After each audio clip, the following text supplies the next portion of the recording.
One. All right, guys, welcome back to Off the Script podcast. I'm your host this evening, or this afternoon, or this morning, whether you're on your Stairmaster or not, Jermaine, and we've got a guest on today by popular demand. Would you like to introduce yourself? Yeah, go for it. What's going on? My name's Lewis. I am 23. I am a classic physique competitor, and I am a personal trainer and online coach, just like everybody else. Just like everyone else. Just like We've everybody noticed else. a trend here. Yeah, there's going to be a lot. Said that. Yeah. Well, I think what separates you though from the guests we've had on is your age. You're only 23. Yeah, well, that's like kind of like something I was hoping for. Is like I feel like that's kind of relatable to a lot of people. You look at all the people that are up and coming, they're all young. They're all trying to do what I'm doing or trying to do as well. So it's like people are at the same stage as me. They can look at somebody else that's doing what they're doing or at the same stage. It's quite nice. You sort of capitalised on like a niche there, haven't you? I think another thing is we've had a classic guy on before. I think you know him, Phil Smakis. Yeah. I beat him in my comp. You did. Got Oh dear, Phil's got to watch this and he's gonna mess. Nah, he's a great guy. He is. He's a super nice guy. He was. He placed. Was it third in the comp? He placed. Did he? No, he placed. I'm sure he came second. He might have come. He placed third and second.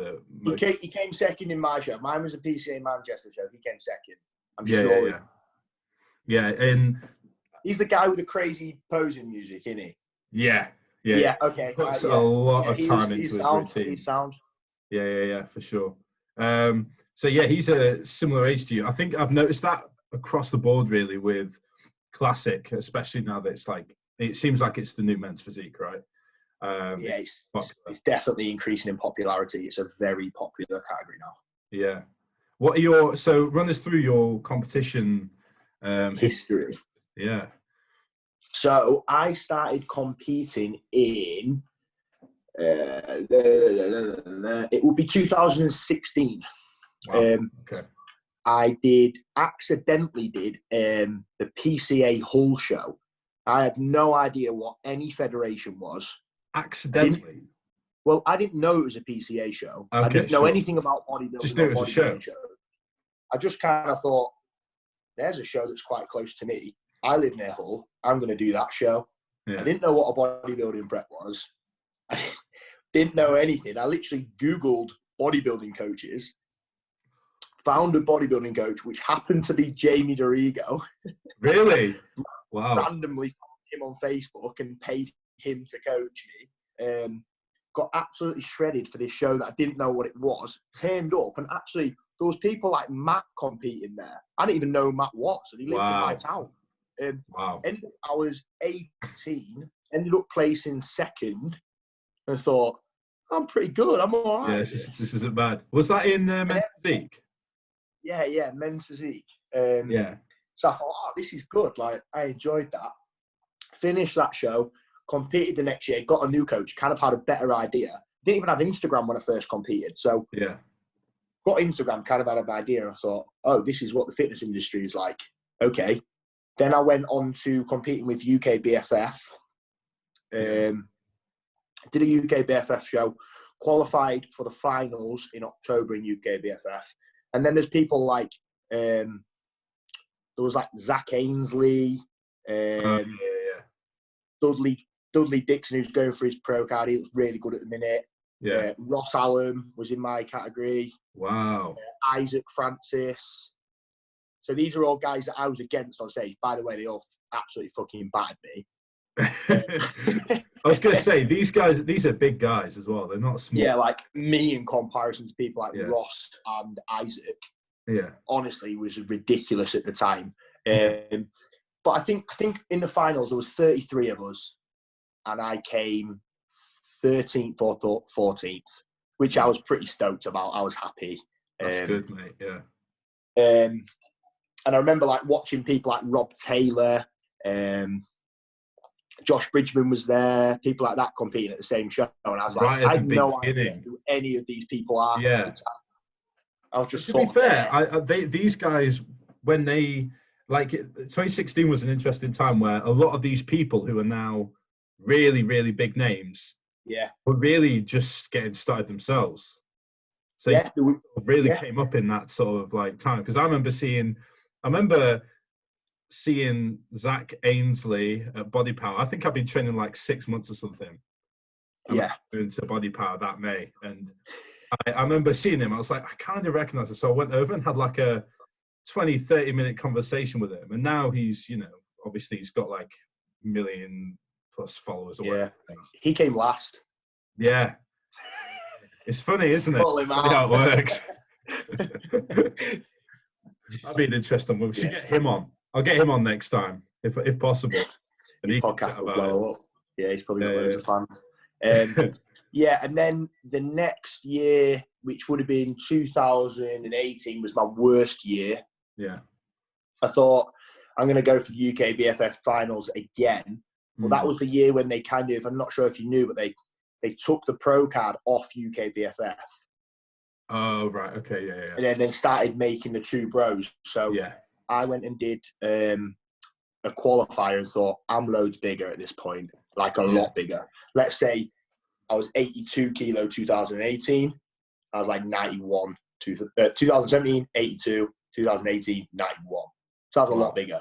Yeah. I thought, I've got this. Turned up, and I was like miles bigger than everyone else. Everyone thought I was doing bodybuilding. And it was embarrassing. And I just came dead last. I got absolutely destroyed in a qualifier. Yeah, it was horrible. I looked shit for men's physique. Absolutely shocking. I was like, ended up being watery as hell on stage. Usually I was really tight. Yeah. Literally could not tense or pose. It was horrible. You're just so blown up, yeah. I just looked shite. Good experience. Glad it happened, but yeah, looked terrible. I don't know what it was. Was that just down to the peak? Yeah, like my coach at the time, and I'll go into who my coaches have been, had me having like 2 muffins every hour. What? And I'm like, okay, because I just do what I'm told. Yeah, sure. Yeah, of course. In the morning, I looked brilliant. Come like a few hours later, I'm like, holy shit, I can't touch my abs. Yeah. I've got to get on stage. Yeah. So after that, I thought, screw this, I'm quitting bodybuilding. But I didn't. Yeah. Decided, do you know what? I'll go into classic. So then that's when I started, as soon as I finished that, I started with Matt. And at this point, I knew Matt was. I'd been to his gym. Yeah. Got on with Matt. And we went for a classic this year, which I've just done. I did the PCA Manchester show, which I won. Yeah. Never thought I would win that, but I'd confidently say that I did quite stand out quite well in that show. You did deserve, I think you deserved the win at that show. Yeah, definitely. You brought it. But still, like, I kind of go into shows with no idea what's going on. Yeah. I just enjoy it. So I rock up to a show and I'm just having a laugh. I'm chilling out. Like, I don't take it too seriously. And then end up bloody winning. I thought, people must think I'm a joke. Yeah. But it's I think I think that laid back sort of like chill sort of way of dealing with like peaks and show days and stuff, I think that does help so much. Yeah. Like, I know last year, so I did my first preps last year, and I know first show, I was like, I remember going into it, just being excited, and I was like, whatever happens, you just don't give a fuck, because you're like, well, I'll lose, it's my first show. I don't have any expectations. Really. No pressures. Yeah. So I went in, I just remember being so chilled out, just sat backstage, talking with like some other people who were on the same team as me, and the same coach and stuff, and just chilled and just went and enjoyed it. And that first show was better than my peak for my second show. Yeah. Do you think that's just due to relaxation? Yeah, I think that was just completely down to me just being pretty much stress-free the entire time. It's wicked. The second show, I was like, right, like you go into it like from that point, I think with the vendetta, that's what I felt like. I was like, now I've got to get better. I have to prove something. So yeah, I think the best thing, so that's what I'm kind of doing this year, is I've kind of stepped it up and thought, Matt's kind of told me as well, we ain't doing PCA shows anymore. So you got two bros. We're going 2 bros this year. 5th of July is my first one, and I'm like 18 and a half weeks out now, so just coming towards the end of my off season.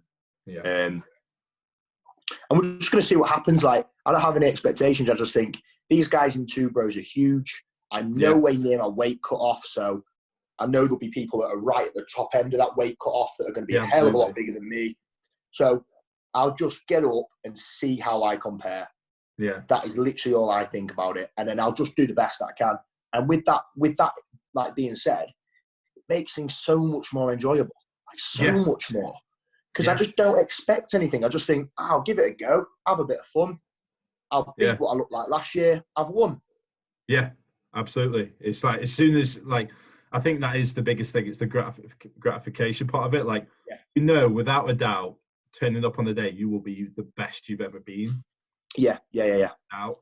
And, like, as long as you know that, like, I'm quite confident that I'll be a hell of a lot better this year. I'm in the best off season that I've been in. Yeah. At the minute, I train every session with Matt, so he's my training partner. Oh, perfect. Which for someone like me is like a very good opportunity. Ideal. You know, like every session there's nothing left. I know every session I go in the gym is literally like balls to the wall. Yeah. Nothing's left in the gym. Great session. So the potential to grow just flies. Yeah. And hopefully that'll show and I'll have big improvements this year. Absolutely. We shall see. So 15th of July. 5th. Yeah. So wait, which show is that? Which show? It is a qualifier for the British. Yeah. I think they do a few. When's the British? It's maybe like the 2nd of August or something. Yeah. Okay. So I've got to qualify in this one, which I'm pretty confident. Hopefully that I will. Then it's the big one, and then the British in August is like the get your pro card show. Yeah, absolutely. Yeah. So we'll see. Going in, fingers crossed to win this qualifier, which I think is, well, we'll see, but I don't think it's unreasonable. Like, especially with how classic is now, it seems to be a thing where being big doesn't win. Nope. Shape win. Like, that is what it comes down to. Like, I think when you look at like the status quo in classic, in like NPC, IFBB, obviously Chris won last year, beating out people like Breon, who's a very good bodybuilder, and George, who's just an absolute tank. Yeah. So when you look at it like that, obviously the status quo says that someone who's got more lines, more symmetry. For me, classic physique, it says itself what should be rewarded. Yeah, 100%. In my opinion, is like someone that has a classic physique stands out, and they're very suited to that category, and that's just probably mainly down to like genetics and proportions and things. Like, you need a tight waist, you need broad shoulders, you need wide, like thick quads, and you need good width on your back. But it all needs to tie in nicely together on your physique. And some people, like, they just can't keep that tight waist, or they just don't have that look that you think, you look and you think, oh my God, they look incredible. Yeah. But for some reason, they don't quite look classic. Yeah. And I'm hoping that that's what gets rewarded, because I very much sway when I'm dieted down to that. Yeah. Like, the amount of comments that I got backstage last year about like how small my waist was in comparison to like my delts and like my quads, people are like, it's just ridiculous. Yeah, 100%. So yeah, it was good. Do you think that people sort of have a limit, that when they get to that limit, if they go past that limit, they just blow their lines and proportions? Do you think that's what it is? I don't know. Do you know? I don't know, because I'm yet to come close to that. Yeah. And I don't know just because I've never experienced it. I'm nowhere near that. Yeah. But surely that's why they've created weight limits. Yeah. To stop that, and hopefully the idea would be that prevent that from occurring. But I'm way off my weight limit. Yeah. Classic's interesting to me because obviously they've got the weight caps in Classic, But then, so like, let's say someone's like 6'3" or whatever, their cap Yeah. is like 230, 240 or whatever. Yeah. And when you look at someone else who's actually like from the classic era, so let's say you take Arnold, he was like 250, 260. Yeah. So But I think it's to keep it's to try, I think, to keep them smaller, because everything's getting so extreme, everything's getting bigger, keeps everyone a little bit smaller. And if you up it, it'll be a bit more, it'll be closer to open class. Yeah, absolutely. You've got the line in between. I get it. Yeah. Do you? I think. Correct me if I'm mistaken. Do men's physique, NPC, FBB, do they have a weight limit? No. Do you think they should? Yeah. I think they should. Yeah. Because I've seen. Because you look right. A lot more. You look at some of the classic guys in comparison to the physique guys. Yeah. Physique guys aren't physique guys. They're bodybuilders. Yeah. Right? They're just bodybuilders that put on board shorts. Like, they're big. Some of the physique guys are bigger than the classic guys. Than the classic guys. And then it's pushing the fact that some of these physique guys should probably push up and then do open class. Like, they're huge. Yeah, absolutely. So but where's that line? Because it's tough to say. And Josh Bridgman commented on this the other day, and I'll kind of steal this from him a little bit because people might have heard it. But he said, like, it isn't fair in the aspect of, that Josh used himself an example, and he said that for him to look like Jeremy, he would need, let's say, 15 more kilo to add. Yeah. He's already 10 kilo heavier than Jeremy. But they'd be in the same category. So for people to look a similar physique, they have to have different weights. So he thinks that adding a weight category or a weight limit wouldn't be beneficial. It would be hard to do. Yeah. But I think, add one, personally. Yeah. There was that picture that came out, wasn't there? And I don't know who it was. Recent IFBB show, the winner of the men's physique category, and he was stood next to a classic guy. Do you know the picture that I'm talking about? Yeah, I know which one. Yeah, and everyone was like, he's bigger than the classic guy. Yeah. So that's what everyone sort of kicked off about, I think. Yeah. I'm hoping they do introduce that. I feel like they'll probably end up swaying that way. Not that I'm massively into men's physique, because I will never, ever be physique. I'm just not built for it. I love it. Yeah, exactly. For someone because you have the tight waist, the broad shoulders, and you've competed it, you've got those. Just my legs. That's why I wanted to do classic. Yeah. Get the legs out. Yeah, get the legs out. For me, the ideal, personally, men's physique would be someone like Ryan Terry. I really like his physique for that category. I think he's got not too much muscle to push. You can't put him anywhere else because you wouldn't have enough muscle. And therefore, I think he suits that really, really well. Yeah. And I always think that Ryan Terry, out of all those guys who were in that top 10 at the Olympia, he looks like a guy who would be on a magazine cover. He looks somewhat normal.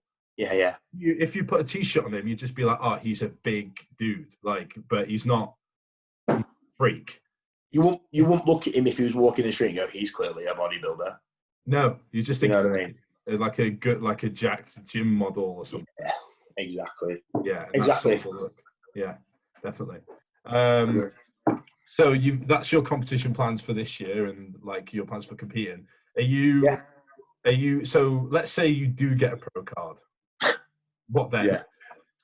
If I get a pro card, I am not a professional standard yet, admittedly. Yeah. Okay. The jump to be competitive within that would be crazy. So at the minute, my weight limit, right, is 100 kilo. Yeah. So on stage last year, I was 90 kilo. Yeah. Wow. So, yeah. Wow. Yeah. So I've got 10 kilo, yeah? But if I get pro, that goes to 105 kilo. Yeah. So you imagine 15 kilo on my frame. Insane. Right? That's what you need to be competitive. Wow. So I'm not unrealistic in the fact that I think if I became a pro, I'd just go for the Olympia. Nah, I'd take a couple of years. Yeah. Wait, how tall are you? 6'1"? I'm 6 foot. Okay, 6 foot, yeah. I just make it into the 100 kilo bracket. If I was any shorter, I think it'd be a little bit less, 90 something, 96 or something maybe, I don't know. But do you think you need that weight? Do you think you need that 15 key to? Yeah, when you're looking at the guys now, mate, like you said, look at people like Breon, for example. Like, he's massive. Yeah. You stand me next to him, and I know I'm no way near professional. Yeah. Technically, we compete within the same class, amateur or professional, whatever. It's ridiculous. The difference would be just like, believe that I tried to compete in a similar category. Yeah, 100%. So, nah. Yeah. I think it'll take me a long time, and in all honesty, I'm not unrealistic in my goals. I think I'll do really well, and I think that I'll beat my previous physique, and I think that I'll get to the finals. But I'm not like deluded into thinking that it's going to be an easy ride, and I'll just pick up a pro card. That can take me years. I'm not well known enough in the industry. Like, that does matter, I think. Yeah, I'm not. That does matter. Yeah, and I just think, potentially, how many people go out and get it that easy? Do one qualifier, do one finals, pro card, done. Never happens. Yeah. It's interesting as well that in the UK, we've only got how many pro cards handed out a year? Not many. Not many at all. Not many at all. I think that's a good thing, if anything. Because that means... Yeah, because you don't want loads of people walking around with a professional status. It doesn't make it any achievable goal. Yeah. Like, being an IFBB pro from the UK, I feel like carries more weight just because of how competitive it is as a result, like the quality. Because you've got all these other people flying from other countries. Yeah. It's like maybe the one opportunity you have a year, let's say, unless you're willing to fly, to get a pro card. Yeah. I think that makes the caliber so much better. But don't you think that it's nice to have something that's really hard to do? Yeah. Like, I like to chase something that's very difficult. That motivates me to just think, right, I'm going to go for this thing that only one potential person can get. Yeah. Absolutely. To think that you're trying for that, that's like, it's motivating. Yeah. I think as well, like, if you look at, I think that it'll probably end up giving you a bigger splash as well if you could get a quality pro card in the UK, for example. Oh yeah. Look at Luke Sando, James Hollingshead, Samson Dewada, Nathan Diash, all these top level pro bodybuilders. Arguably, all four of them could be in the Olympia this year. That could happen. Four guys from a little country in the UK, like, in the biggest stage. Like, we produce good bodybuilders. Yeah, I think it pushes the caliber up. I think it makes people more, like, better competitors. Yeah. Definitely. Undoubtedly. Yeah.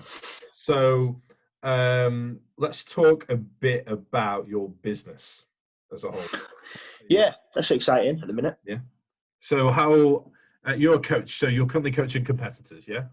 So I actually, at the minute, I have 3 jobs. Okay. So I work in a gym. I just supervise a gym. I PT, so I do one-to-one PTs. Yeah. And I also run an online coaching business. Wow. But the online coaching business is taking over everything else. Okay. So I'm at the point now where I'm almost literally like inches away from going full-time to online coaching. Okay. And that's been a progression, right? Like, how long has that taken? That's taken me 4 years. Wow. Okay. A lot longer than most people. Okay. So was it for you, did you start off as a PT or just start off? I started off, I worked in a gym, on the gym floor. I had one client for a year. Wow. The same guy, he came to me 3 times a week. He paid me £15 an hour, and we had 3 PT sessions. And it was amazing. I loved it. Yeah. And it just progressed from there. Then I moved gyms, PT'd in a different gym, went self-employed. And now I PT in Matt's gym and work for Matt. Yeah. Which is cool because there's only me and another woman there, which is nice. I've got a lot of freedom there. And obviously PTing in Matt's gym is nice because I get along with Matt. So it makes it a hell of a lot better. And then online coaching-wise, that's blown up massively since I did so well last year. Huh. I think probably before I won that show or before that prep, I reckon I had about just under 10 clients. Okay. I've got 5 times that now. Wow. Just from the exposure that me sort of showing that journey provided, like people were like jumping in on it and wanted to see. Yeah. And 2, invested. The image that the way that I looked on stage, people were like, holy shit, it looked good. Yeah. I didn't know I was going to look like that, but people seemed to love it. And then that just made my coaching go crazy. So last year I prepped 2 people for the stage and they were friends. Yeah. So I did the right thing. I sort of thought, I will try that. I will prep you, but just understand that I might not be as good as or as experienced as somebody else you could go with. Yeah. They both placed top 5, so that was good. I did good. One of them came second, which is good. Wow. And I think that's just through all the coaches that I've had. I've had Jamie Rigo. I've been with the Giant. Really? Yeah, the Giant for a while. We'll probably have Jamie on next week, I think. Yeah, he was a brilliant coach. Really good coach. Then he became an IFBB pro and his prices went up. And at the time, I just could not afford that. That's fair enough, yeah. But to say about his coaching ability, like he was fantastic. Great. Now with Matt, so all of the experience, and these guys, they all coach in different ways. Yeah. So I've just taken aspects. And you've chosen all some really high profile people, like higher level people. So these small time coaches. These are like people who are IFBB pros or gym owners or people who've been in the industry for a long time. So I think the only way I think that you learn to be a good coach yourself is to work with somebody and see what their methods are. 100%. And I massively think that all of my sort of knowledge that I have as a coach has come through investing into myself with a really good coach that knows loads more than me, and I can ask them questions and I can take from that and learn from them. So I had 2 competitors last year, and then this year I've got 9. Wow. That's along top of my lifestyle clients. But for me, like, that's crazy. Like 9 people, the way I look at it is 9 people trust me with the responsibility of getting them in shape with the show. They only know what I look like. I could be an absolute moron for all that.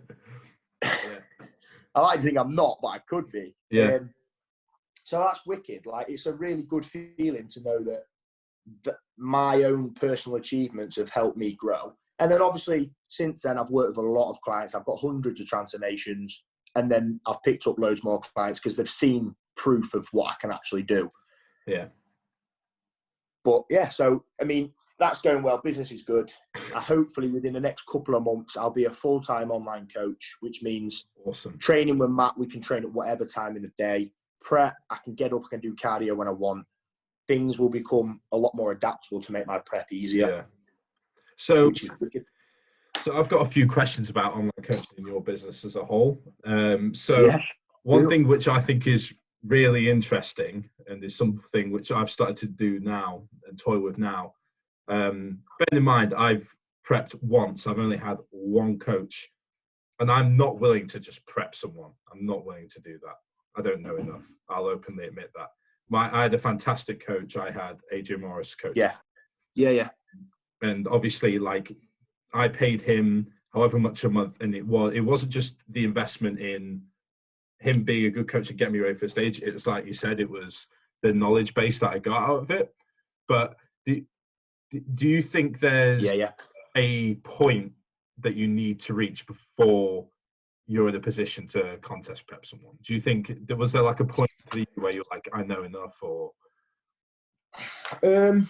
I just felt confident in my own ability at that time, and before that, in previous years, I'd have said no, because I just didn't have that self-confidence. But I think because I've worked with coaches for 4 or 5 years, because I've done 3 or 4 years of competing myself, I just felt like it was ready. And what I didn't do was go, I'm going to be a coach, so now anybody can have me. I trialed it. I said to my friends, look, you want to do a show? Let me help you.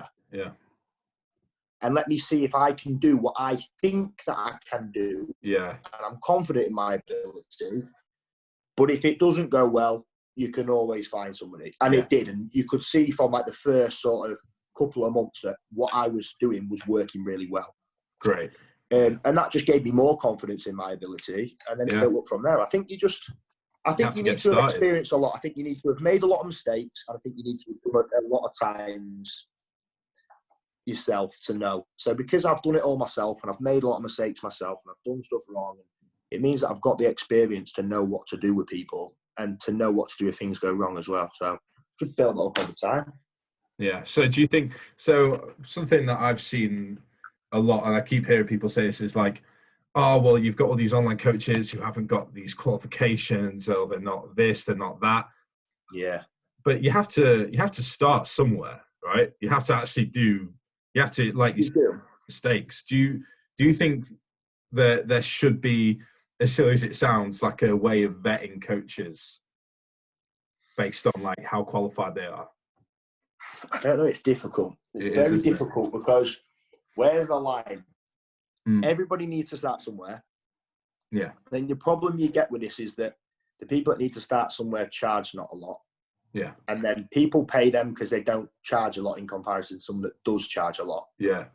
But they're not a very good coach, so they won't get results. Then that then puts them off coaching. So they don't want the good coach anymore. Yeah. And it's a difficult, but then that person still needs to learn to be a good coach. Yeah, 100%. So how do you tell them they shouldn't? Because I did that when I was coaching. I had my prices really low. I offered it for free for people. Yeah. Probably at the start wasn't the best coach. Yeah. That's why I'm not willing to do any. I'm not willing to like start coaching anyone who's not a friend now. The best thing to do is to do what you're doing and just go, right, here's a friend. Let me coach you for free. And just explain to that person that I might not be the best. Yeah. Things can go wrong and I might make mistakes, but I'm just trying to learn. Yeah. And then you're being honest with them and you've got the potential to learn at the same time. 100%. And because it's your friend, you're not just taking money off somebody's trying to earn money. Yeah, you're not taking someone for granted at that point. No. They trust you and you trust them. And you exactly. know each other. Yeah, definitely. So moving on to actually, let's touch on that. So you have currently multiple streams of revenue. Do you think you'll continue to have different things, or will you just stick with the online coaching and go full time? I will always do a little bit of one-to-one. Okay. I think that some of my guys, especially like my online guys, they need to see something. So sometimes they can be doing everything right online, but they need to learn intensity. In which case, I'm there and I do one-to-one and they can come and I can show them, you're doing all the exercises right, but this is how you fucking train hard. That's why I'll always do one-to-one. Okay. But the plan is, as my coaching grows, at the rate that it's growing at the minute, like, it's quite overwhelming for me. I'm sort of picking up 3 to 5 clients a week. And that's a lot with the price that I charge for coaching. So I hired a business mentor as well, and he's helping me do that. Wow. So there's going to be a point where I can't manage my client base whilst having other jobs. Wow. Okay. Yeah. Because they take too much time. Like at the minute, it's a case of I'll go to work, do a shift at work, PT on the evening, come home, do all my online client work. There's no rest, there's no recovery. It's just getting silly. Yeah. So at some point, there's going to have to be a cut-off, and you say, we'll grow. Yeah. Where do you think, so how many clients do you think you'll top out at? When I have 50, then I will quit my salary paid job. Okay. And then that will be my main form of income. Okay, awesome. And then this is something which I've been sort of thinking about recently that I might end up doing in the future. Do you think you will increase your price based on whether you're competing or not? Or I have increased my price at the minute. Yeah. So I'll probably stick at what I'm at because it's good, but I charge more. I don't know, I have different price ranges. So if you're a competitor, it's slightly more because you take up more of my time. If you're a lifestyle client, you only get one check-in a week. You probably only need me a couple of times a week for odd messages and stuff. Yeah. So it's not going to be as much, but Yeah. My prices now are pretty set. I'll probably keep them where they are. They're not that. They're quite expensive, really. So don't think people can afford. I think that's quite nice though, because I guess you almost you sort of carve a niche in terms of like your clientele. Do you want to just coach like competitors? Is that the goal? Just to... No, I don't at all. I just want serious people. I like that. Yeah. I keep that bracket as serious people. So if like I'll have a call with a client, a consultation call, and we'll discuss what they're doing and what they want and the past and things like that. And if I don't think they're serious enough, then I'll just tell them I don't want you as a client. Yeah. So I just cap it off at anyone that is willing to put in effort every day. Everyone that wants to listen, everyone that wants to learn, that's fine. I'll coach you. If you don't want to put the time in, then don't pay me, because don't waste my time, don't waste yours. Yeah. And that's how I do it. Awesome. Yeah. That makes 100% makes sense. It's far better than just taking money off someone that's not going to do anything. Yeah, morally, it's shitty. It's shit if they're not getting anything out of it. And it's also... It's a waste of time. There's nothing more frustrating when the client's paying you X amount per month and they're checking in each week and they're telling you they're doing it, but you know in reality they're being lazy as hell and they're not doing anything you're telling them. And you just think, I don't want you as a client. But I don't have that problem now because I got rid of them all. Yeah. You've like a set base now that you're working with. One thing that I wanted to talk about as well is obviously Matt's going to be prepping this year. Matt's going to be prepping this year, isn't he? So he's prepping for the Amateur Olympia. What are your... have you ever had a coach who's been on prep while you've been prepping, or like how? Yeah, Matt was on prep. Matt was on prep last year. Yeah, he was. Yeah. So how while he was prepping me? Is that different? Did you find that any different? Or was it like a thing or? I'd say like Matt. To be fair, it don't really bother Matt. He's weird. Like it don't really affect him. He's fine. It don't really change. What more do you want? Yeah. Like he's in prep and he's deep in prep. Yeah. Like, and he's still getting me to check in daily and he's just replying to me all the time. Yeah. When I was on show day, Matt was get on a train to go to the airport to go to Vegas, but he's still there every time I message him. Yeah. So it don't matter. It was fine. I don't know how other coaches are. I know myself. I just try to reduce my workload a little bit so that I'm not as sort of pushed to the limit and I can give everyone a little bit more time. Yeah. Because I'm Marty. Are you in a relationship right now, or? I am, yeah. Okay, so I think that'll be an interesting one to hear about. How do you manage relationships? To listen to this, I'll have to be careful, mate. Yeah. How do you manage that then? How does that work? You being on prep in the relationship, and how do you work around that? In all honesty, I'm quite lucky. Yeah. Maddie 100% like understands exactly what I do to the extent that I do it. Yeah. So like, she will just let me do what I need to do. Yeah.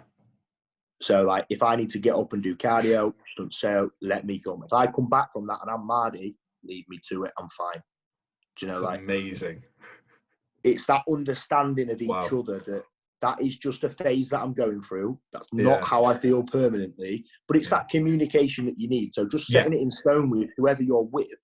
Listen, this is how I'm going to be. I'm going to be like this for a little bit of time, but it doesn't mean that we're not okay. Yeah. We're fine. We're fine. It's just going to be temporary, but just support me. And she's there. Like I had days last year, mate, and I'll be completely honest. I'll open up. I was like crying, laid on the bedroom floor, like I can't do this. Yeah. And she's laid next to me like, well, you fucking can. You know what I mean? Like, that's the person that you need. And that's why I'm looking. So, just a few moments of appreciation for Maddie.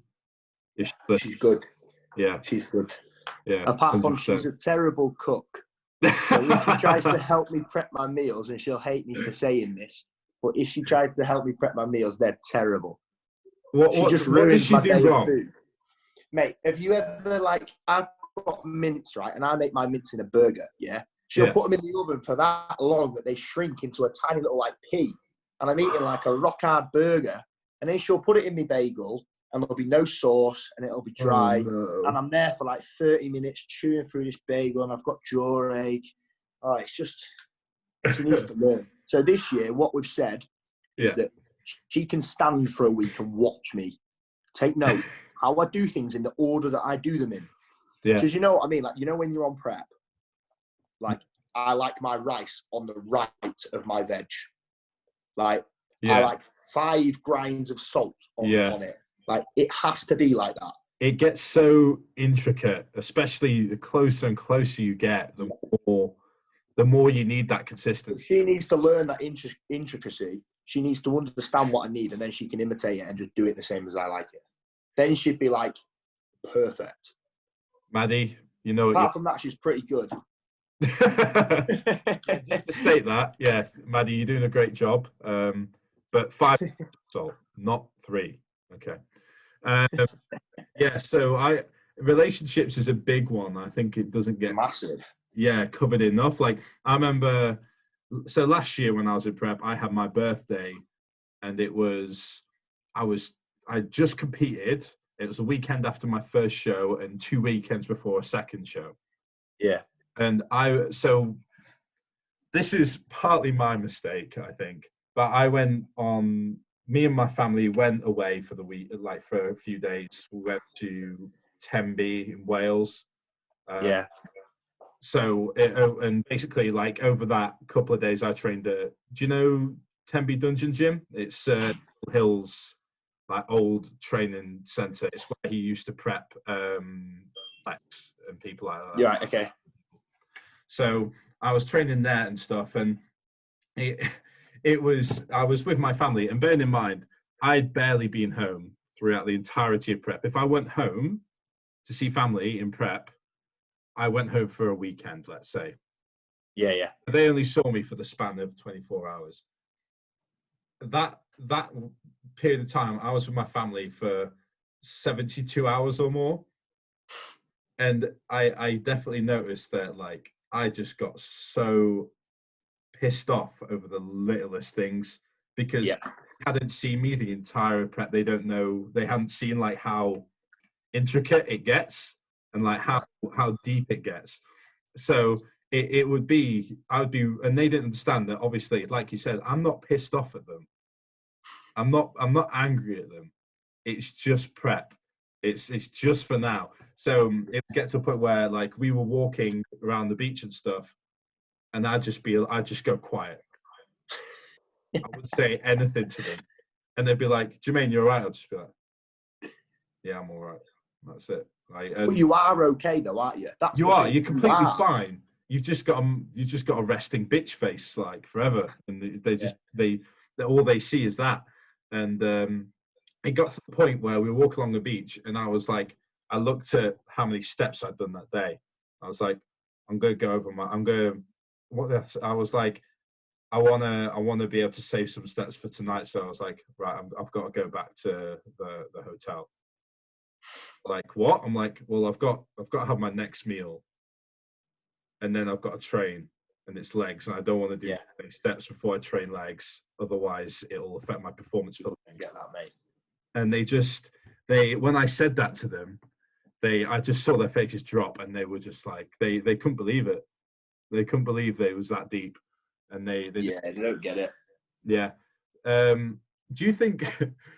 That's a nice segue. Do you think that you have to be a bit messed up to do bodybuilding?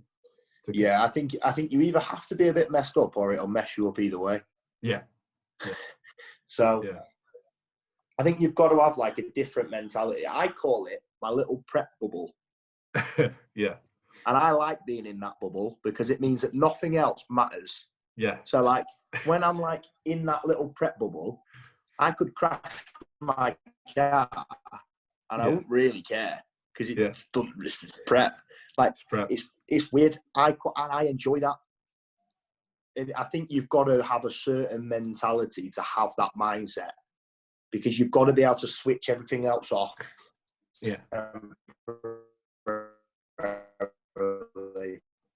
and just, which is hard to do, and it's hard for other people around you to see. Definitely, because they think that you're being horrible. Can you hear me, mate? Sorry, you're cutting out. There we go. You're back. We're back? Okay, sorry. Could you just repeat that for me? We definitely missed that. That was just... I don't know what you said. All it was... I said, yeah. Like that. Say what... Just carry on your tangent. It's fine. I've got to flog you. Hold on. Yeah, are we good? Yeah, we're good. Yeah, we're good. Was that your partner? Good. So basically what I was saying was, like, you have to have the mentality to be able to shut other aspects off temporarily. Yeah. It's very hard to do, and it's very hard to do because other people have got, like, will suffer and they'll think he's being a dick. Yeah. But you've got to not really care because your goals have to be more in that period of time. Yeah.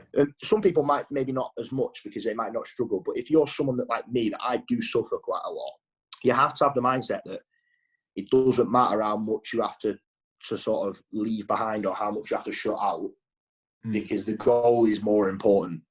And for a lot of people, that goal wouldn't be more important, so then they'd give up. Yeah. To have that importance for something like this, I think you've got to have a certain mindset. Yeah, definitely. I think something that I keep seeing a lot currently is like people will ask in like questions on Instagram on various people who I follow. They'll just say, "Oh, I'm not hitting enough protein, but I can't get it. I'm just struggling to get in. I can't get in or whatever. Any tips or anything?" And they just say, and most of them just say, "Your why isn't big enough." Yeah, the answer to a lot of questions in that sort of thing is stop being a fucking bitch. Yeah, like just do it. Like it doesn't. Yeah. If you care, you'll do it. At the end of the day.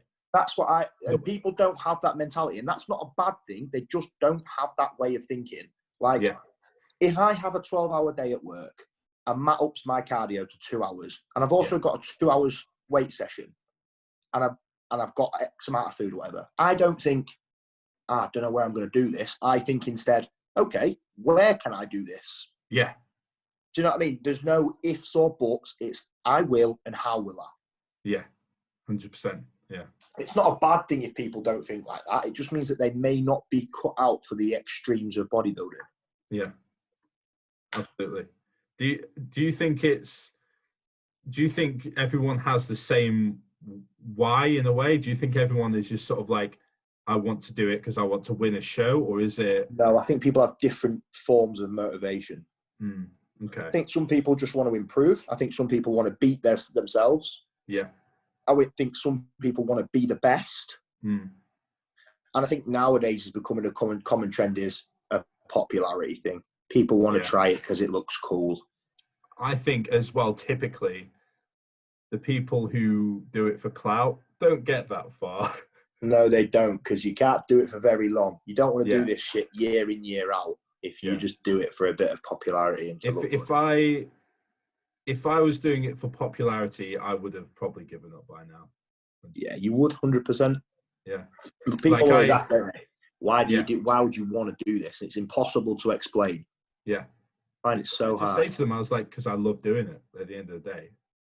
You know when people see you suffer though, and they're like watching you, and you're like around it. Why are you doing this? And you're like, because I want to do this, and you're still dragging yourself around. And your eyes are closed. No sense. Yeah. Yeah. Definitely. There's a few funny videos that like people at work took of me in prep. Like there's one that was like I had a work break and I'd eaten food like within like the first 15 minutes of the break, and like I had 30 minutes or whatever of my work break, and then the last 15 minutes at some point I passed out the office in my chair, and it was just like this because like I just completely crashed. And it had been going on all morning because like my blood sugar just kept dropping however long, to the point where I'd be writing something and my head would just go and I'd just hit my head on the desk, it would wake me back up and I'd just carry on writing. And And it was just like, and there's like, the amount of times people like would like shake me awake because I've just passed the fuck out. Like, but even that, you're still yeah. like, yeah, well, I'm still going to do it. It doesn't matter. Yeah. But like, You've got that. yeah, I'm like, yeah, I'm fine.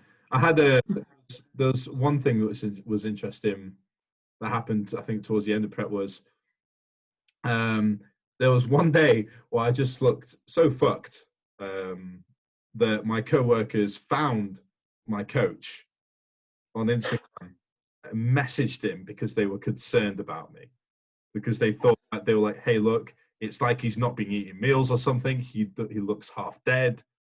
Like, he needs to stop what he's doing. AJ would have loved that. I got a message. I was pretty pissed off. I got a message off of AJ like, mate, are you all right? Like, are you ill? What's going on? Are you eating? Like, all this. And I'm like, yeah, I'm fine. I'm literally fine. Like, I've been figuring it out. Like, I've been ticking my boxes, been doing everything I need to do, been doing everything as normal. But just that day, I look like a zombie. You know how it is where your eyes cheeks sink in. And then, and I was like, they kept asking me like, oh, you need to have the day off. You need to have the day off. In the end, I got sent home. I've been sent home a few times, yeah. Yeah. But like, I was just like, I'm fine. I literally, because you get so into it. Because you're not even bothered, are you? Yeah. You just don't care. And you've been doing it that long that you don't notice the difference. Yeah. Yeah. You forget what it feels like, don't you, to feel normal anyway. So that is normal. Yeah, that is your normality. Yeah, definitely. I like that. I do, yeah. Which is weird to say, but anyone that does it, you will understand. It's good. Yeah. There's nothing beats getting up at like 6:30 or whatever you have to do your cardio before work. I had a prep, I think I was getting up at 3:30, and everyone's like, why are you getting up at 3:30? I'm like, because I want to. Yeah. Because it's just good. I had it. Yeah, definitely. Just my routine. Yeah. Ace. Right, so do you want to go through some questions? Yeah. Have you got any? I've got a couple. Just bear with me. To be fair, I should have put one on, but I didn't.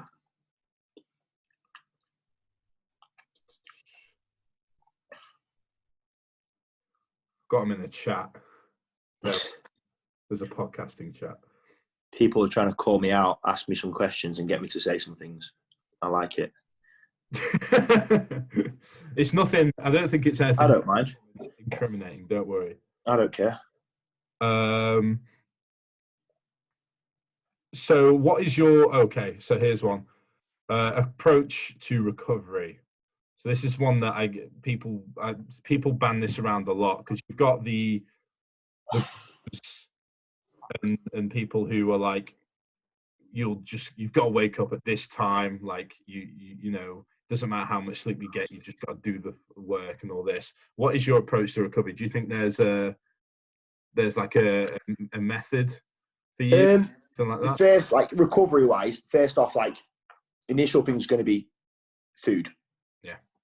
So sufficient food after training, around training, and throughout the day. Like that's the first thing you need to get into place. That's quite simple. That's quite easy. It's not too bad. Yeah. Second thing is sleep. I try sleep between 7 and 8 hours a day. So I don't get up at the same times every day, man. I just work out how much sleep I roughly need. It's not that difficult. Yeah. I can't train more than 3 days without a rest day. Same. And for me, a rest day is a full rest day. Okay. I don't do cardio. I don't do steps. I rest because my training is that intense at the minute. Wow. I cannot put that intensity in. I know that when I go back to gym, so I rest every Thursday and a Sunday at the minute. Me and Matt are on a bro split. Okay. If we do legs on the Wednesday, I cannot train chest on Friday if I haven't had that rest. I literally am dead. Like my body just feels fucked. Do you mind giving us a rundown of your split currently? So I'm on the same split as Matt. It works for both of us because we train together. So I'm doing essentially his split, which is working really well for me. So ours is Monday, chest and calves. No, it's not. Monday is back and calves. Okay. Tuesday, shoulders. Wednesday, legs. Thursday, rest. Friday, chest and calves, so calves twice. Saturday arms, Sunday rest. Okay, wow. That's a good split. I like that. Bro split. Yeah. And everyone goes, you can't grow on a bro split. You need push-pull legs. Well, it's wrong because there is no right way to train. You can train how you want to train. If it works, it works. Yeah. I'm not going to go into that too deep, but it does work. And that's how we train at the minute. And our training works on a 3-week rotation. Okay. So week 1 is 6 reps. Heavy. Everything is heavy. Week 2 is 12 reps, but it's intensity week. So every last set is an intensity set. Drop set, rest pause set. Okay. Something like that. Week 3 is just 10 reps. So 3, but it's increasing. So set 3 on every exercise is to complete failure. Okay. Now, when I say complete failure, with Matt and how we train, it's beyond failure. It is complete failure. I mean, these sets will make you. They are crazy. Yeah. So, I mean, we did heavy weight yesterday. We did deadlifts. I was sick twice in that session. That's what you want. Did you done that, by the way? Have you ever deadlifted and thrown up at the top of a deadlift? If I would, I'd have caught it on film. Then I'd have put it on Instagram because that would have been cool. That's metal. Yeah, I've had it recently. Like, I train legs, and I have started to get to a point now where, because I do low volume, and my split at the minute is like 3 days on, 1 day off, 2 days on, 1 day off, 2 days on, 1 day off. Quick overview of it, but like I've started to get to a point now where, like you said, like intensity is really important, obviously, because it's low volume. Like, intensity is everything. And I had it for the first time yesterday where I did pretty much sharp myself. Like, it was almost like a proud moment. I like messaged the group chat, and like, guys, I've made it. I finally got to a point where I'm like, yes, I'm getting close to shitting my pants on the set. I mean, I've pissed a little bit, but I've never shit. I think from now on, I will just have to poop before every session. If I'm coming to a top set, I make sure there's definitely no poo in the tank. Otherwise, it's coming out 100%. Yeah. How many? Bit of a weird question. How many times do you typically poop a day? In the minute, Jesus Christ, the calories that he's got me on, it's almost after every meal, mate. Yeah. Honestly, it's. You on then? How many calories a day are you on? I don't know, and I don't ask. Yeah. So I have 3 days. I have training day food, rest day food, and high day food. Okay. So I check in with Matt 2 or 3 times a week. Yeah. And we just judge my weight, and we look at how I look, and sometimes I'll need a high day. I'll give you an example of a high day. So a high day would be, meal 1 is granola, toast and Nutella, banana, shake, and some cashew nuts. That's meal 1. That's meal 1. Meal 2 would be 2 bagels, half a packet of mince, 2 slices of toast and jam, a banana, and 2 muffins. Okay, carry on. Then I have a pre-shake, which is just some Pepto Pro, some EAAs, some creatine. Yeah. And we have that pre. I don't have that intra. Okay.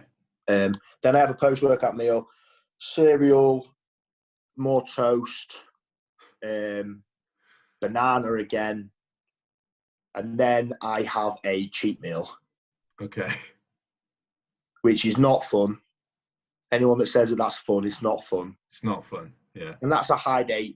Training day food's not that much less. It's just more, like, rather than cheat meal, it's a little bit more cleaner food. But what is your normal cheat meal then? What does that look like? I mean, at the minute, it's pathetic.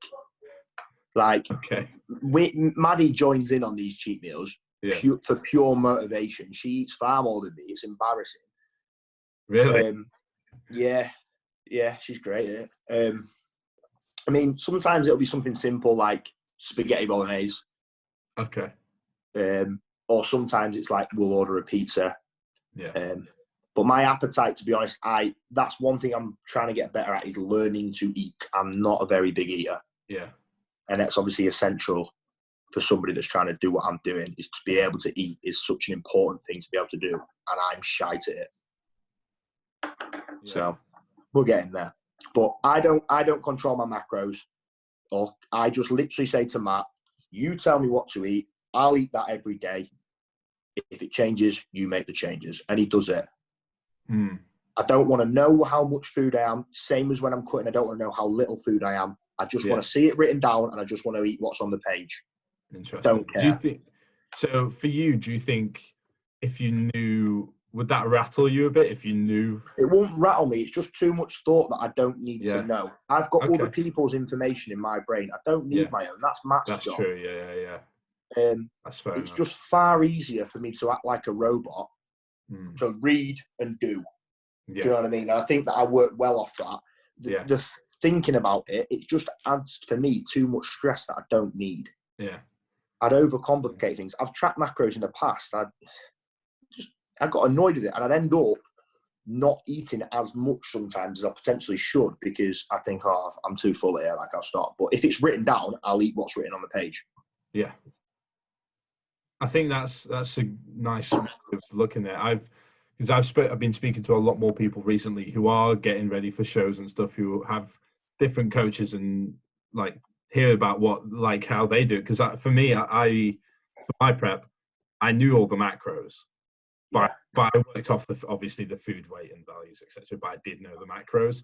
Yeah, and I've been speaking to a lot of people, and a lot of their approaches seem to be like you said. I just know the food, and I think that's probably for the best.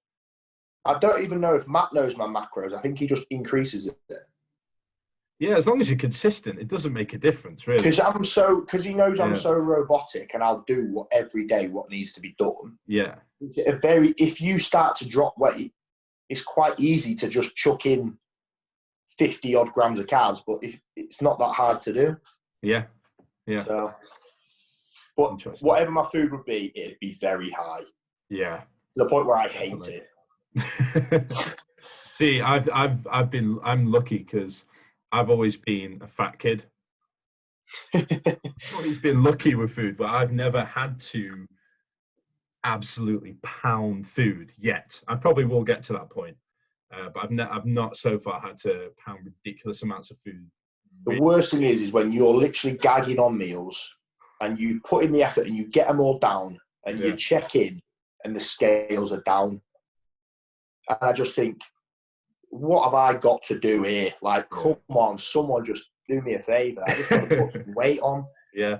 I'm getting there. I've got a friend who's like that now, and she's in the same situation where, like, she's cramming down cookies and muffins or whatever, like pre-workout, all that stuff, and she's still dropping weight. She's taking out cardio, taking out steps. Nutella and granola, they are my saviours. Yeah. Nutella and granola. Have you tried, but what do you think of Biscoff spread? I like it. I think I demolished a full jar once on like a binge after a prep. I ate the best part of a jar like the day post show, I think. I've been there. Yeah. I've done some bad stuff. That's actually quite a good talk. So talk yes. Post show. How does that work for you? Right. This is interesting, right? Because I think a lot of people can relate to this. Yeah. My first show, the one I did with Jamie DeRigo, okay, I went from eating 24 egg whites a day, one day, to finishing my show, and I had no coach. And I didn't even know what a rebound was. Bearing in mind, I didn't even know what bodybuilding show I'd just done. I ain't going to know what a rebound is. Yeah. Didn't have Instagram, didn't have anyone to contact or ask. Crap. So I was left in it. Didn't have any money to pay Jamie anymore. And I suddenly had all these cravings that I thought, well, I'll just satisfy them then. This went on for a long time. And I mean a long time. Yeah. And I got fat very quick. Yeah. And I honestly think that I was everyone chucks the term around, but I am pretty sure that I developed from that first show. At that period of time, I would have been classed as someone with an eating disorder. Yeah. And that's just through lack of knowledge. And this is why I preach to all my guys, don't leave me after your show. Yeah. Because I've been through that. But now I've done it and it's dead easy to manage. Yeah. And I don't find it hard at all. I literally just go, after show, I'll eat what I want. The next day, I'll kind of eat what I want, but I'm a little bit more aware. And then I just go, okay, if I've definitely finished competing, then I'm not someone that can increase calories by small amounts. Yeah. And I know that. So I can do a pretty decent jump to the point where I'm quite satisfied, and I can continue to grow, and I'm fine. So that's what I do. And I know that works. And I don't have any issues. So that's my kind of post-show method, is just to, because some people, they like to just, I'll add a little bit of food in this week, let that adapt, a little bit more food. And they can do that because the restraint, they can do that. Me, I can't. If the goal's taken away and there's no more shows, give me more food and give me a good increase. Otherwise, I'm going to fuck my diet up. Yeah, definitely. Yeah. But it just takes experience. Yeah. You're one or the other. I was lucky in having a coach who did say, he was like, look, man, when we get round to that post-show period, don't leave me. If you need that, I didn't have that. Yeah, and I was coached right up until Christmas, and so luckily I got out of it. But I know full well, if I didn't know and didn't have like someone there, I would have rebounded. People don't realize it, how easy it is to lose your shit and eat a lot. Yeah. It is very easy. Most people have done it. And if you don't have a coach or any guidance and you're new to it, you don't know what that feeling is. I had no idea why I was so like uncontrollably hungry. I could not satiate myself no matter how much I ate. And I didn't know why. I didn't have anyone to tell me why. Yeah. Which I think all these things have added up to me being quite a decent coach now, because I understand it and I'm sympathetic towards it. I've been through it myself. I know the feelings. I know the signs. So it's good. I remember when so when we did our one with Kuba, he says that again it comes back to your why, and he was like, look, if you can't see the bigger picture and your stomach is bigger than the bigger picture, then you know you're potentially, if you're always doing it every single season, binging post show, you're probably not cut out for it. Yeah, it's important to get it right. Like I had a really good rebound this time, and I'm still, I honestly believe that I'm still set up in the position that I am now, and I'm 18 kilos up from stage weight, and I'm still pretty lean. So I'm 108 kilo with abs, and I honestly think that's because I controlled it. Yeah, that's impressive. I was an idiot. Yeah, but it's learning how to do that. I think another thing that matters as well is taking pictures. I found that obviously doing that check-in and weekly check-in, even post-show, right up until now, I still take pictures like every so often. Yeah. Like that really keeps your head screwed on, I think. Yeah, I don't really look at the pictures too much. I just send them. Really? Yeah, WhatsApp him over and he'll do whatever he needs to do. And he'll just say, you're not too fat. You're fine. He'll say that every time. You're okay. Yeah, you're okay. Yeah, that's sort of what it's like now.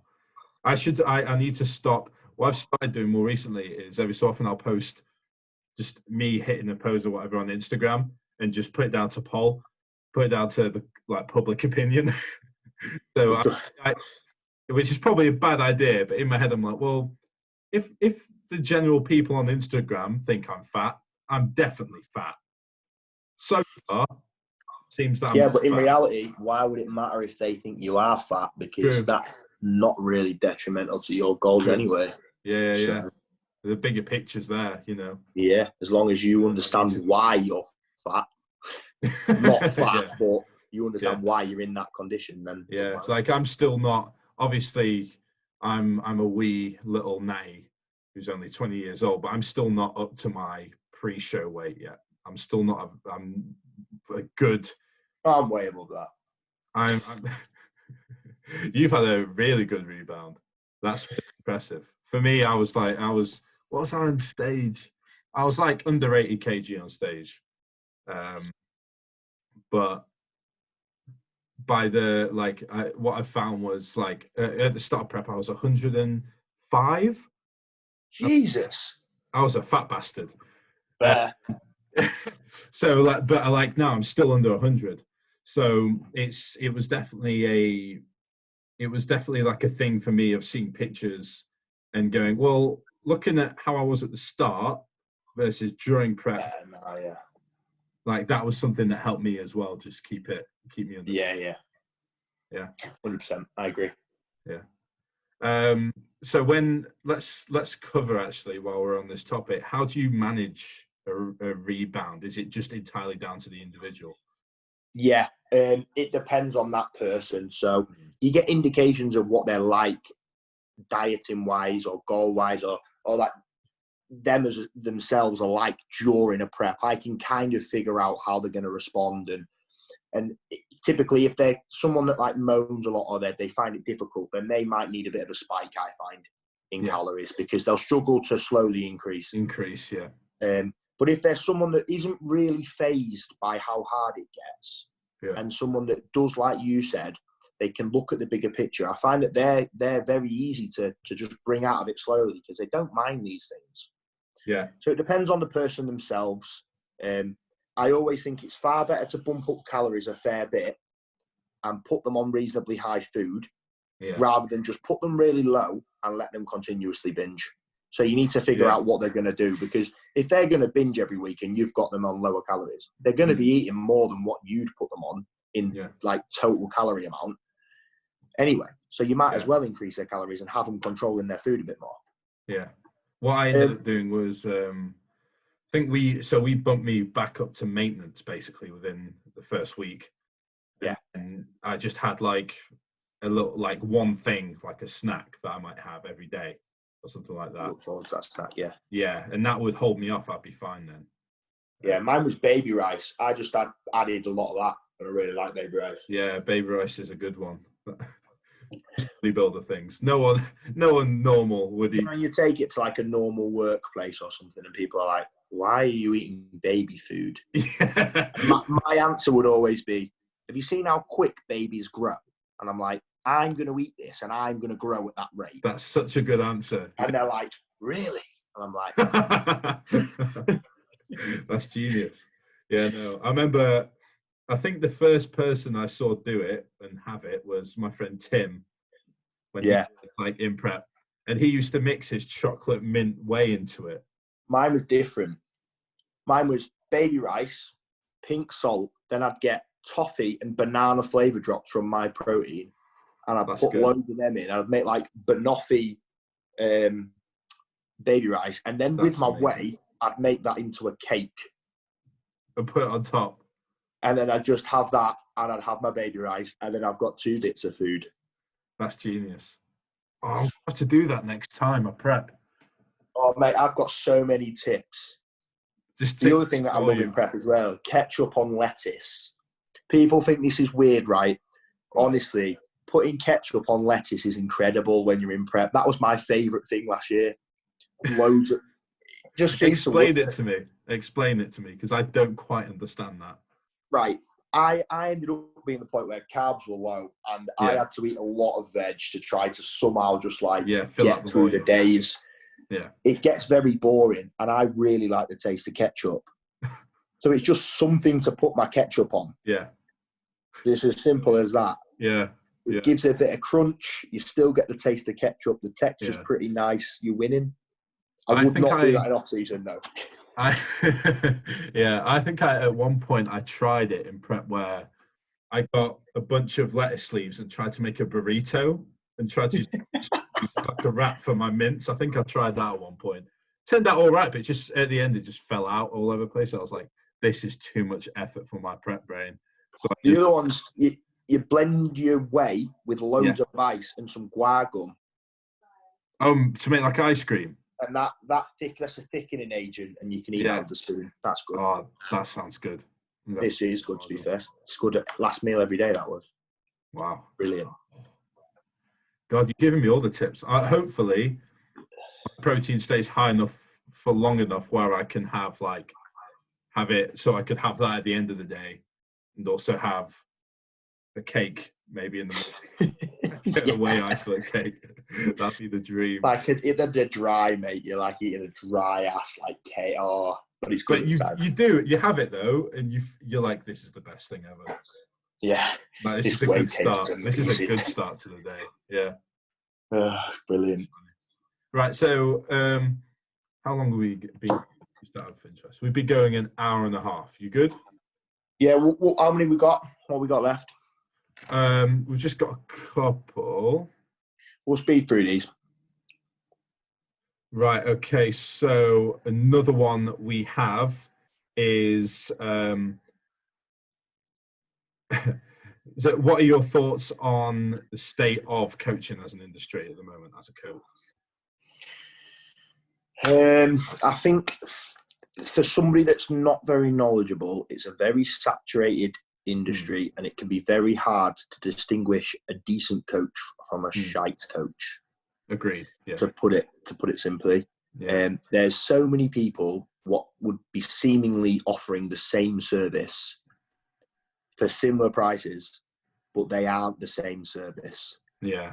And it's so hard to fight your way through and find somebody that's actually going to be decent, because it's very easy to all come across the same, but it's not the same thing. Yeah. So I think because of the amount of coaches that there are, it means that the general standard of coaching is probably quite poor. Yeah. And I get a lot of clients that come from other coaches, and I hear the horror stories and whatever, and they tell me their experiences and whatnot. And if they are true, then there are some terrible coaching going on. Yeah, yeah. And people see it as an easy form of money rather than a job to help people. And I think that if you are somebody that genuinely has a passion to think, I actually do really like helping people get in shape, then you'll do really well. But I think if you're someone that just wants the money out of it, then eventually you're going to get ironed out. So, yeah, definitely. Another one, biggest pet peeve in the biggest gym. What? Biggest pet peeve in the gym. Like, what's the thing that you see which is like the most annoying thing? At the minute, I'll be honest, it's this whole chasing numbers vibe. Oh yeah, here we go. Right. This is and the reason this pisses me off at the minute is because people are just chasing numbers. Yeah. But what happens is they are forgetting early, didn't he? They're forgetting it was perfect. Matt's post is perfect. They're forgetting about all the other aspects to building muscle, and they're just chasing numbers. You can say all you want, prioritize weight over everything, but don't, because form will drop. Like time under tension will drop, you'll have longer rest periods, everything changes to the point where it actually probably is becoming counterproductive. But some people can do it right, and the people that are really good, they can chase weight because they're not going to let form drop. They're going to use it to progress. But these people that are viewing that and they're copying it and trying to imitate it, they don't know what they're doing with it. They're seeing it as a form of progressive overload, and progressive overload does need to be applied. Yeah. But what people aren't realizing is there's loads of ways to apply progressive overload. Yeah, you need to use all the tools in the shed. I think that's the bit. Yeah, people are focusing on one facet of something which is so much bigger. So, and I see it on post and post and post every single day. And people are getting buzzing about hitting a new weight. And I watch their set and think, why are you posting that? Yeah. Because that's probably worse than you've just done. Let's say someone's dead happy because they've done a dumbbell chest press and they've just got 40 kilo and they've got 6 reps. But the 6 reps, they'd probably do better if they'd have gone 30, done 10 reps, a hell of a lot slower, had less rest before they did it, and contracted the muscle more. Yeah. So it's the fact that people are literally just focusing on that at the minute. It's all about weight. But do focus and do increase your weight, and your strength will increase as you build more muscle. Yeah. So you're going to get stronger, but don't let everything else drop. Yeah. Because you're not going to make as much progress as what you think. And trying to drill that in so hard because there's so many people promoting just lift more weight. I'm probably going to do a little post about it later, because I filmed one of many exercises that I do, one of the more fluffy exercises, because the only thing that people post nowadays is the big compounds looking compounds with the heavy weight versus like the stuff which is more fluffy. Like, but at the end of the day, every single exercise is super important. You should treat it all as something that, you know, you should have all your attention, really. Like, it's it's a weird thing at the moment where, like, obviously I'm a part of this. I'm responsible for perpetuating this problem. Because if you look at my page, most of the stuff I post is like me doing an RDL or me in a new PB on, like, I don't know, 4 plates aside plus 5s on a, like, hammer incline or whatever. Yeah. I'm one of those people who's obviously to an extent chasing weight, but at the same time, I do all the other work, and look at what I'm doing with that. Like, I think the quote should be chase muscle. Yeah, chase muscle, not weight. I think that would help a lot more people. Yeah. But then with that, you'd increase weight. Yeah, it just happens. It's a byproduct. Yeah. Definitely. Too many people are trying to train like powerlifters, hoping that they'll build muscle. Yeah.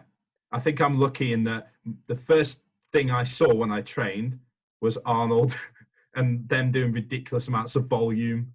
And yeah, people need to start looking at what the best bodybuilders do. Yeah. Instead of going, yeah. Because what people are doing at the minute is going, if the best bodybuilders did this, they'd be better. No, it don't work like that. You need to be copying the best bodybuilders. They don't need to be copying you. Yeah. They got there. They're the ones who are at the top. They did it. They're doing it right. Oh, mate, I could try to tell so many people, and I could comment on so many posts, but it's not worth it. Yeah. I think the message will eventually get around when people see that their progress isn't as big as what they think, or great as what they think it is going to be. Yeah. Just like at the minute, I'm just sort of like, to an extent, I am just like, do you know what? People who don't understand it and don't get it, leave them to it. Yeah. People have got to remember, we are bodybuilders. Yeah.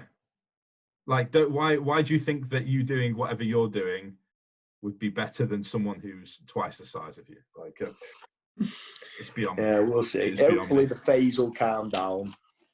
Yeah, definitely. And that's another one that someone's asked is, what is it with people at the moment having shit desire to train and eat and everything else?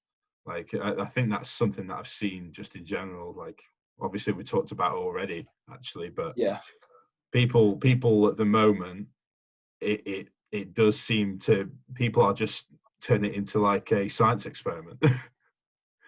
Where they're just like, oh, I've got to write this down. And you do, but let's not forget, like, the basics. Yeah, and also the fact that there is a lot of different ways as well. Like,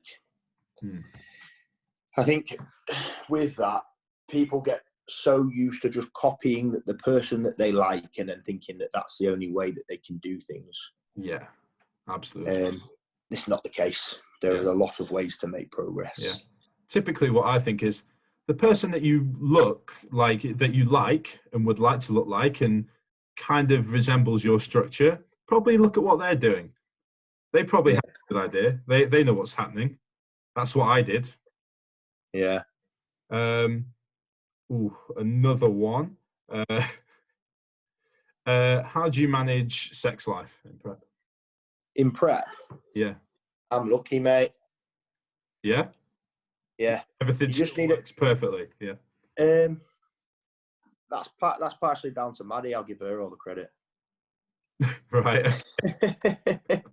You just need to find someone that does it for you. Yeah, that's fair enough, yeah. Whatever works. It does drop off. Sex life does drop off. And if you're in a relationship, you both need an understanding. And if you've done a prep before, try to explain to that person that it's not because you don't want to have sex with them. It's because you are just really tired. Yeah. So it does drop off, but it can be maintained. Yeah. I had it in prep where it got to a point, I think I was maybe 4 or 5 weeks out, where that was it. Like, nothing else now. I have no need, don't want to do anything. Is that Maddie? Is she there? Yeah, she knows what I'm saying. I ain't saying anything bad. So does she want to chime in? Does she want to state her opinion? How do you think our sex life is in prep? You can slag me off if you want. No, it's good. You had a couple of weeks where you were a bit not interested. Couple of weeks is good though, yeah? Yeah, that's not bad. That's not bad. I'll give you didn't bat an eyelid if I just walked in with no clothes on. I was too busy thinking about my next meal. Yeah, that's it, mate. You've been there. 8 out of 10. Hey, that's not bad. That is good. That's pretty good. That's pretty good. I've heard horror stories of people like falling asleep halfway through and stuff. Yeah, I ain't done that, luckily. There's still time. There's plenty more preps to come. Yeah, you'll get there. You'll get there. Do you have any physiotherapy or deep tissue or any sort of work done on the regular? Sometimes, not regularly. I have it as kind of like maintenance, so I don't have it because I have any particular injuries. I have done in the past. I'll be honest, at the minute I've just been lazy. Fair enough. I've had everything. I've had like acupuncture done. I've had like deep tissue massages, things like that. And I think it is something that's good, especially like if you are training really hard and in an off season. I think at the minute it probably would benefit me. I'm just lazy, mate. Yeah. Okay. I haven't. I'm honest. I am. Yeah. I'm in a place now where I probably should be getting it more often than I do because I don't really have it done. For me, it's once in the blue moon as well. I'm probably thinking about. I've been looking at, and I'm not one to jump on crazes. That's why I've not done it already. But I've seen a lot of people have been getting the therapy guns, the massage guns. Yeah, I got one for free. Did you? I sold it. Ah, really? I made some money off it. Fair enough. Yeah.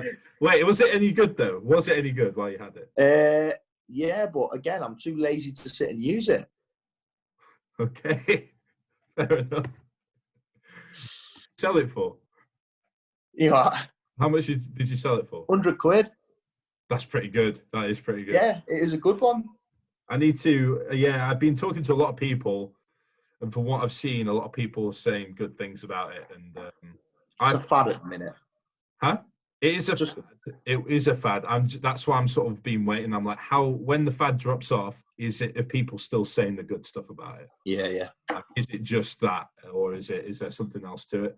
So I'll leave it a bit longer before I actually commit to buying one. Yeah. So, in terms of we've already covered that. Do what? We'll do one more. Let's do one more.